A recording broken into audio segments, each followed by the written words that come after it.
Is very important to us and हमने कहा है कि पहले भी हमने कहा है कि we have to be given the right to choose our own script. तो ये बात सीबीएसई में बात उठाए और हमको अपना भाषा के लिए हमारा एक अधिकार है कि हम चूज करें कि हम कौन से भाषा में अपने एग्जाम्स लिखें। तो ये बात ठीक नहीं है और भाषा बहुत इंपॉर्टेंट है। भाषा हमारे ऊपर कोई इम्पोज नहीं कर सकता। हम कोई भी लैंग्वेज के खिलाफ नहीं है, लेकिन हमें अधिकार है कि हम कौन सा स्क्रिप्ट में लिखें, ये हमारा राइट है। सर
बता दिया है, वो आए थे मिलने के लिए और कर्टसी विजिट था। हमने हमारे साथ चाय पिया, बात किया और चले गए। थैंक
उसमें भी रोबोट हमारे पास आप लोग कंटिन्यू करो, उसके बाद मैं बाद में आप लोग से शाम को, ठीक है?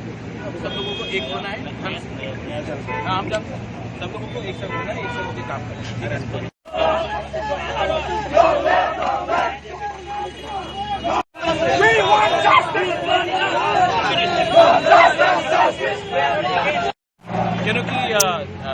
Language and script is very important to us and हमने कहा है कि पहले भी हमने कहा है कि we have to be given the right to choose our own script. तो ये बात सीबीएसई में बात उठाए और हमको अपना भाषा के लिए हमारा एक अधिकार है कि हम चूज करें कि हम कौन से भाषा में अपने एग्जाम्स लिखें। तो ये बात ठीक नहीं है और भाषा बहुत इंपॉर्टेंट है।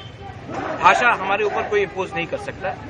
हम कोई भी लैंग्वेज के खिलाफ नहीं है, लेकिन हमें अधिकार है कि हम कौन सा स्क्रिप्ट में लिखें, ये हमारा राइट है। सर